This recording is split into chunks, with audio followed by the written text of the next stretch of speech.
Sinusulong ng isang kongresista na paiklin ang operating hours ng mga mall para makatulong sa pagtitipid sa enerhiya sa bansa.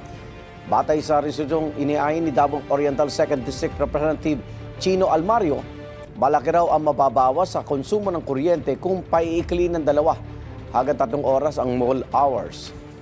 Hinimok ni Almario ang Department of Trade and Industry, Department of Energy at mga lokal na pamahalaan na pag-aralan nito.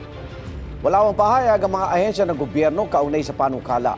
Batay sa datos ng Department of Energy, as of 2024, nasa 2.9% ng supply ng kuryente sa bansa ang nagmumula sa langis.